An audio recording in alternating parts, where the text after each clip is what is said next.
Mesdames, Messieurs, bonsoir. 19h45, c'est l'heure, c'est le journal et voici le sommaire. La Côte d'Ivoire en deuil, décès ce mercredi contre toute attente du Premier ministre Amadou Gon Coulibaly. Le président Alassane Dramane Ouattara perd ainsi son dauphin qui avait été désigné candidat pour sa succession à la prochaine présidentielle. Dans ce journal, Hassan Gueye. Une maladie peut en cacher une autre. Le VIH-Sida refait parler de lui. La nouveauté est que les enfants en sont de plus en plus exposés. 22% des nouvelles infections affectent les 0 à 4 ans. La pandémie de Covid-19 est toujours là et bien là. Le monde s'active pour lui trouver un traitement imparable. 2 chercheurs sénégalais dans le domaine pharmaceutique n'excluent pas que la pharmacopée traditionnelle africaine soit un recours en attendant un vaccin. Vous les entendrez. L'école sénégalaise dans tous ses états et parfois tous ses éclats. La rentrée scolaire n'aura pas lieu en octobre, mais en novembre. Celle en cours va finir le 30 septembre. Les étudiants de l'université virtuelle En Marche le 13 juillet. L'éclat est que les étudiants de l'UGB veulent reprendre le chemin des amphis là et maintenant. Reprise des vols internationaux le 15 juillet. L'aéroport international Blaise Diagne dans l'innovation pour minimiser les contacts physiques avec cette période de pandémie. Biti, nom de la solution, permet de faire une réservation digitale. Bienvenue à toutes et à tous.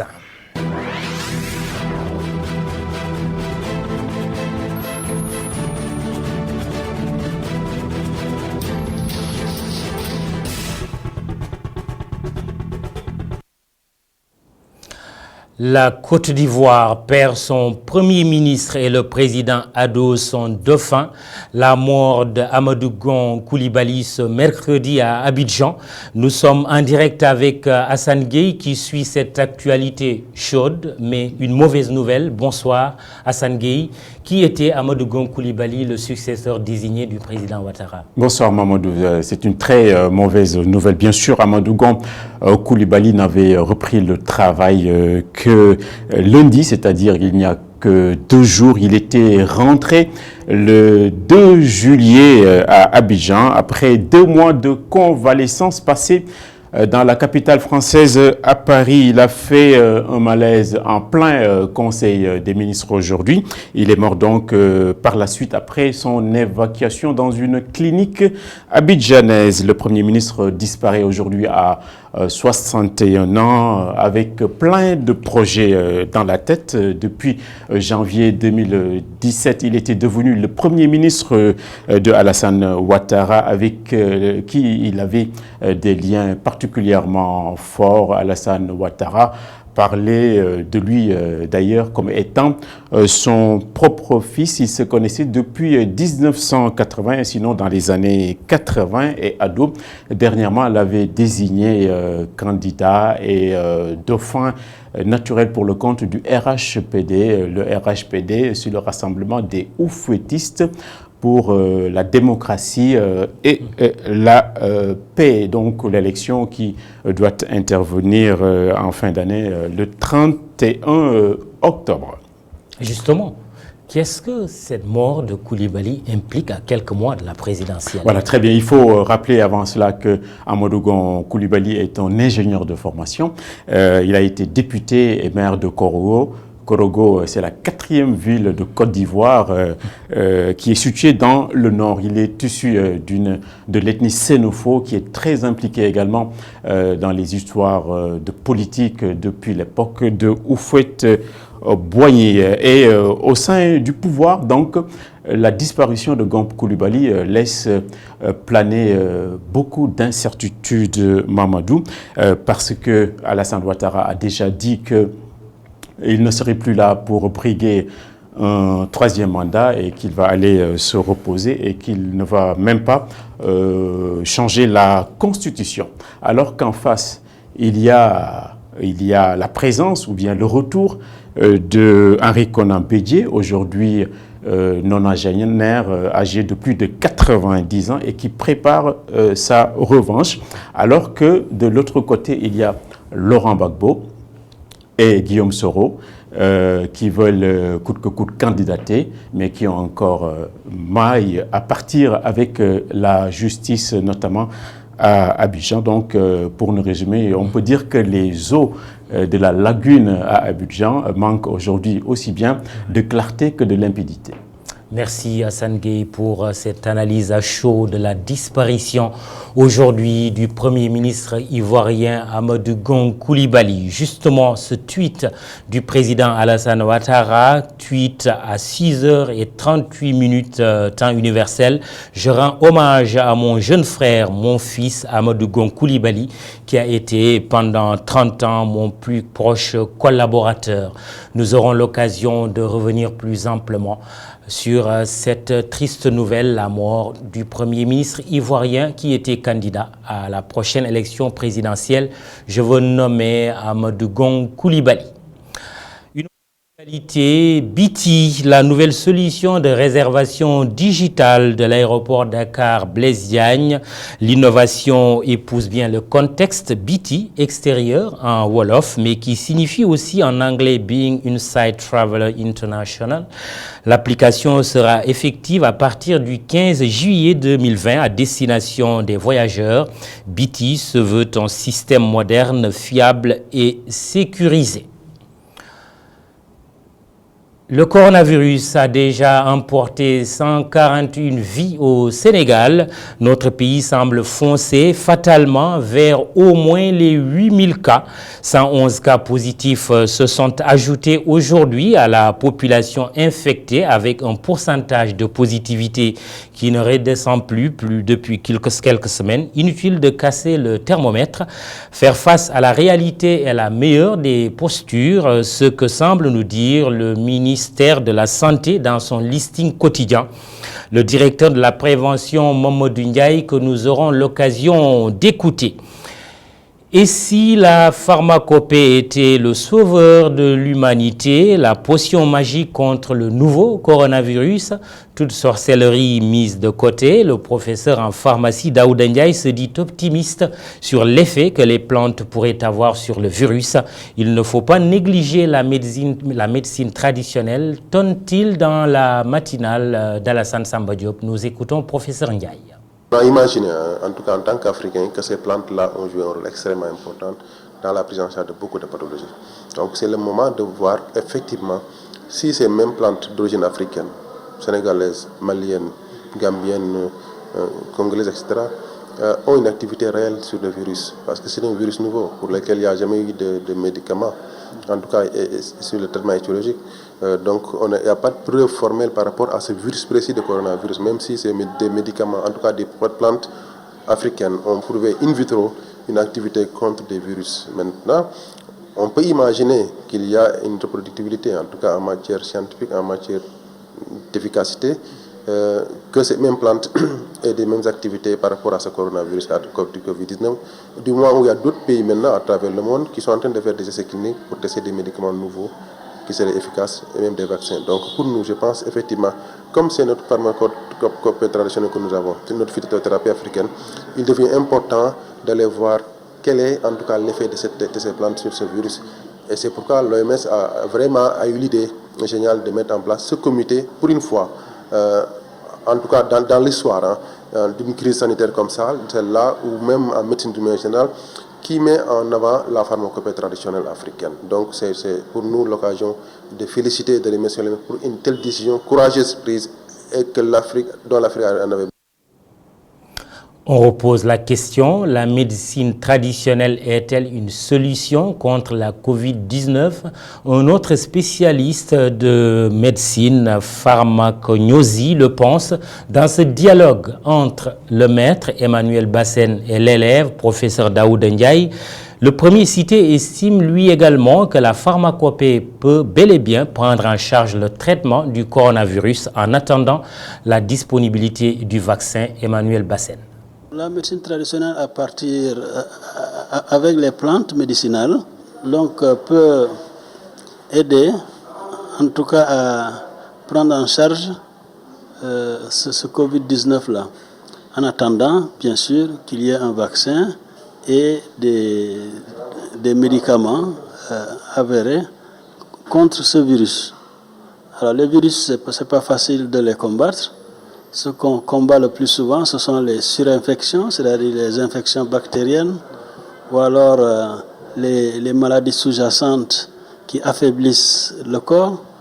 Et donc on peut trouver dans les plantes médicinales locales de quoi prendre en charge toutes ces manifestations qui vont aider donc le corps à combattre le virus. Un dernier mot sur la santé et pas des moindres, il concerne les enfants. 22% des nouvelles infections au VIH-Sida concernent les 0 à 4 ans et 15% les 15 à 20 ans. La prise en charge médicale de ces couches vulnérables pose problème au Sénégal. Le sujet a été évoqué ce matin au centre Nguindi de Dakar. Adama Sarr et Moussa Fall ont assisté à la rencontre pour ITV.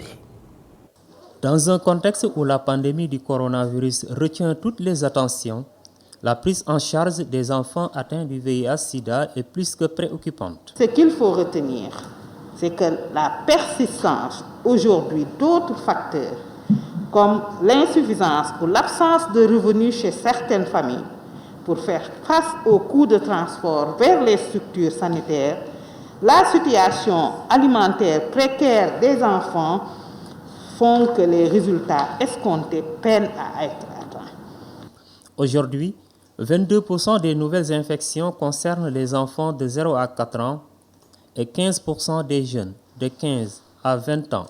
Les enfants ne sont pas épargnés et les statistiques montrent que 22% des nouvelles infections concernent les enfants de 0,4 ans, de 0 à 4 ans et 15% les enfants de 15 à 24 ans. Actuellement, notre pays compte 1630 enfants qui sont dépistés et 1400 enfants qui sont mis sous ARV. Face à cette situation, le gouvernement du Sénégal préconise la sensibilisation. Elle demeure également une réalité nationale, malgré les efforts constamment consentis par le gouvernement à travers la mise en place du CNS comme mécanisme national, mais également l'exécution d'importants programmes de sensibilisation, de formation des acteurs, mais surtout de prise en charge des personnes vivant avec le VIH. A rappelé que les conclusions de cet atelier de plaidoyer pour une meilleure prise en charge des préoccupations des enfants face à l'infection à VIH vont être soumises aux autorités pour une meilleure prise en charge de ces couches vulnérables. On ouvre le chapitre éducation, décret prorogeant l'année scolaire, fin des cours le 30 septembre, ouverture des classes le 5 novembre pour les enseignants et le 12 novembre pour les élèves. Pour rappel, le chef de l'État a décidé de la réouverture des classes le 25 juin dernier, d'où la nécessité de réaménager le calendrier scolaire. Prenons de ce pas la direction de Saint-Louis où les étudiants piaffent d'impatience. Ils demandent, tenez-vous bien, ici et maintenant, la reprise des cours dans les amphithéâtres, chose inhabituelle, nous ne vous en dirons pas plus. Suivons plutôt ce sujet de Momar Alissignan et Aletiam. Les étudiants de l'université Gaston Berger de Saint-Louis veulent retrouver le chemin des amphithéâtres. Devant la levée de l'état d'urgence et l'assouplissement des mesures restrictives, ils estiment qu'il est grand temps que l'université Gaston Berger de Saint-Louis réouvre ses portes. Il est immédiatement exigé et dans l'immédiateté que les universités du Sénégal s'ouvrent en général et que l'université Gaston Berger de Saint-Louis en particulier doit ouvrir ses portes dans les plus brefs délais. Car rien aujourd'hui n'explique la fermeture des universités. Par rapport à sa plateforme revendicative, la coordination des étudiants de Saint-Louis ne semble pas parler le même langage que le ministre de l'Enseignement supérieur et qui aurait affirmé qu'il n'y a plus de problème dans la deuxième université du pays. Et ceci, c'est une occasion pour nous de revenir sur le discours du ministre de l'Enseignement supérieur, de la Recherche et de l'Innovation, qui est de dire qu'à l'Université Gaston Berger de Saint-Louis, il n'y a plus aucun problème à revendiquer dans la mesure où tous les problèmes ont été résolus il y a de cela 4 mois. Ce qui est archi faux. C'est fallacieux ces propos. Il faut le dire. À l'Université Gaston Berger de Saint-Louis, la question de l'hébergement cause problème. Car l'Université Gaston Berger de Saint-Louis ne dispose près de 5000 lits pour une inscription d'étudiants estimée à 2500 et quelques. Nous disons à l'autorité qu'il est temps de faire revenir les étudiants dans ce campus dans les plus brefs délais et de résoudre la question de l'assainissement qui, selon eux, a été résolue alors que c'est archi faux. Vous pouvez faire le constat vous-même. Dans tout ce campus, des eaux usées se déversent à tort et à travers. Et le ministre nous sert de propos fallacieux pour nous faire croire que c'est une question qui a été résolue. À nous de lui dire que la coordination des étudiants de Saint-Louis ne se suffit plus de promesses. Ces étudiants disent vouloir reprendre les cours dans les plus brefs délais afin de terminer leur programme d'ici le mois d'août prochain. Les étudiants de l'Université virtuelle du Sénégal annoncent une marche le 13 juillet prochain. Ils déplorent la non prise en compte de l'enseignement supérieur. Sur ce, ils ont tenu un point de presse ce matin. Devant les journalistes, ils ont mis l'accent sur l'absence d'outils de travail et la non-orientation de certains étudiants. Un reportage de Aïssatou Diakfal et Mafal Fall pour les images. Les étudiants déclarés non éligibles très en colère contre les administrations des établissements publics d'enseignement supérieur. Ils exigent des ordinateurs et autres moyens indispensables à leurs études. On court toujours derrière nos outils de travail, c'est-à-dire nos machines et clés de connexion qui doivent nous permettre de suivre à distance régulièrement nos cours en ligne sans aucun problème. Aujourd'hui, force est de savoir que nous sommes des centaines, pour ne pas dire des milliers d'étudiants à l'UVS déclarés non éligibles. Autrement dit, ces étudiants n'ont plus le droit d'avoir ni une machine de travail, ni également une clé de connexion qui vont leur permettre de faire les cours en ligne. Les collectifs des étudiants non éligibles annoncent une marche pour la semaine prochaine. Ce sera avec ou sans autorisation. On a déjà introduit une lettre d'information et nous tenons à signaler qu'on ne demande pas une autorisation au préfet de Dakar. Mais nous le tenons informé juste que le lundi prochain, 13 juillet, nous allons faire une marche. Nous allons exercer notre droit constitutionnel. Ce qui veut dire, s'il l'autorise ou pas, nous allons faire cette marche par A ou par B. Ces bacheliers déplorent le manque d'estime et de considération des autorités à leur égard, selon eux. Ça fait des mois que nous réclamons ce qui nous est de droit. Mais si les autorités ne disent rien par rapport à notre situation, c'est parce que tout simplement, il y a parmi nous un fils d'un ministre ou d'un député ou encore d'un membre du gouvernement. Et nous leur disons que si elles n'ont les moyens pour s'inscrire leurs enfants et petits-enfants dans les universités privées et les plus chères au monde grâce aux milliards qu'elles ont dans leur compte bancaire. Les étudiants de l'UVS et les bacheliers non orientés ne comptent pas lâcher prise. Ils entendent mener le combat jusqu'au bout afin que leurs doléances soient satisfaites. Hivernage 2020, on n'aura peut-être pas besoin du fameux Baonan, séance de prière pour que le ciel accepte d'ouvrir ses vannes. Une bonne pluviométrie est en effet annoncée. Le paysan affiche beaucoup d'espoir dans l'attente de la pluie, quand le citadin, lui, est habité par la crainte des inondations. L'Office national de l'assainissement du Sénégal fait dans l'anticipation. L'ONAS vient de remettre un lot de matériel d'hygiène aux travailleurs de l'assainissement. D'une pierre deux coups, les protéger contre la Covid et les armer dans le curage des fosses qui sont souvent bouchées, d'où les inondations. Compte rendu, Mamadou Lamine Fati. Accompagner les acteurs de l'assainissement en ces temps de Covid-19, un souhait de l'Office national de l'assainissement du Sénégal. Mise à disposition de matériel de lutte contre la pandémie que nous avons fait à l'ensemble des vidangeurs. Vidangeurs qui, comme les travailleurs de l'ONAS, comme les médecins, sont en contact permanent avec les populations. Donc c'est grâce à la Fondation Bill et Melinda Gates que nous avons pu faire cette opération pour les permettre de mettre en place les mesures barrières. Parce qu'ils sont souvent en contact avec les populations, mais surtout parce que ces vidangeurs qui sont dans le secteur de l'assainissement autonome jouent un rôle très très important dans l'atteinte des objectifs de développement durable. Les acteurs de l'assainissement, à travers leurs associations, jouent un rôle essentiel dans la lutte contre la pandémie de Covid-19 et dans leur domaine. C'est cette considération que l'ONAS a vers les ménagères qui n'avait jamais été dans le temps. Je pense qu'il y a 20 ans de cela, quand j'ai mis les pieds pour la première fois à l'ONAS, on m'a demandé de quitter les lieux parce que ce que je faisais, ce n'était pas de l'assainissement. Ce n'était pas de l'assainissement. Aujourd'hui, dans tous les actes que pose l'ONAS, nous sommes inclus là-dedans.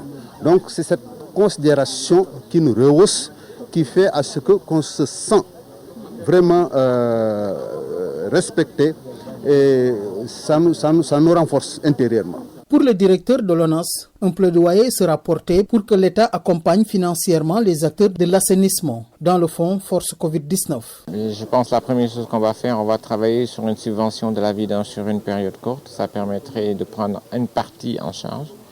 La deuxième chose à faire, à l'instar de toutes les entreprises, à l'instar des PME, ces vidangeurs ont également des entreprises, ils emploient du personnel.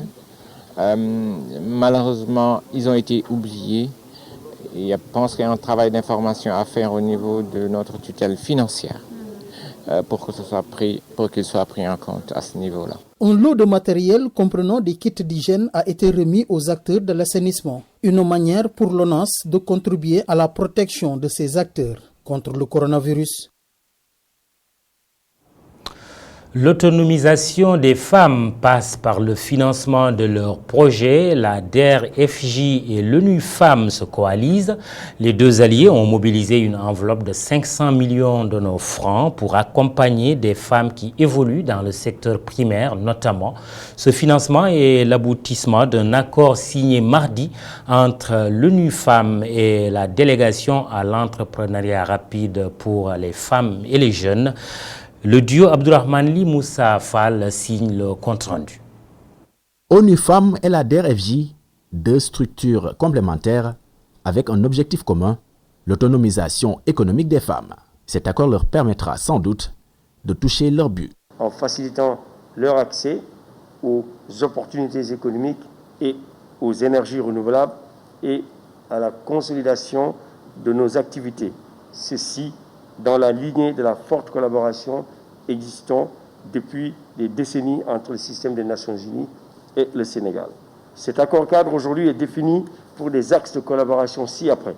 L'identification par l'ONU Femmes d'organisations de femmes porteuses de projets dans les secteurs d'activité suivants: l'agriculture résiliente au changement climatique, les énergies renouvelables, l'élevage et l'artisanat, et j'en passe, qui ont besoin de financements innovants et rapides.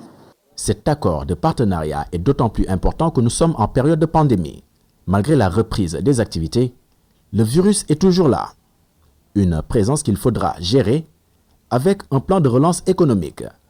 Les deux structures s'y penchent en mettant sur la table un montant de 500 millions de francs CFA pour accompagner les femmes qui évoluent dans le secteur primaire notamment. Et cette année est une année particulière, nous sommes en période de pandémie et c'est justement une année où nous devons aider les femmes à monter en puissance sur des filières agricoles. Je pense que le président de la République du Sénégal insiste toujours sur l'entrepreneuriat rural, la femme rurale, et nous pensons que nos synergies d'action nous permettront en tout cas d'appuyer cet entrepreneuriat rural à travers des filières agricoles porteuses. Cette collaboration entre la DER/FJ et ONU Femmes entre ainsi en droite ligne avec les efforts consentis par la DER/FJ pour impulser la relance de l'activité économique, notamment dans le cadre de la mise en œuvre du programme d'appui et de valorisation des initiatives entrepreneuriales pour les femmes et les jeunes, dans lequel une part importante est accordée à la structuration des filières agricoles à fort potentiel. L'accès des femmes à la commande publique, l'autre problématique que l'ONU Femmes veut régler.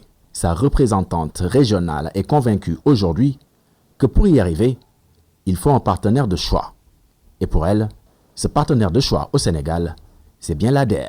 Je sais que dans le cadre de la riposte, vous avez mené des actions très fortes en incluant les femmes entrepreneurs dans la réponse, en leur donnant des marchés importants. Nous avons un programme avec la Banque mondiale qui porte presque sur 200 millions pour aider les femmes sénégalaises à accéder à la commande publique. Je pense que vous serez un partenaire de choix dans ce programme-là. La DER/FJ compte déjà 200 000 bénéficiaires, dont 70% de femmes. Des femmes qui aujourd'hui, grâce à cet accord, pourraient produire et exporter vers d'autres horizons.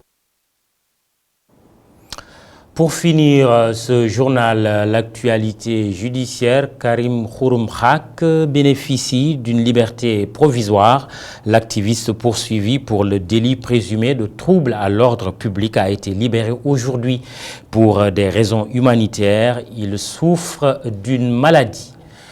Et puis, je vous rappelle la principale information de ce journal, la disparition du Premier ministre ivoirien Amadou Gon Coulibaly aujourd'hui.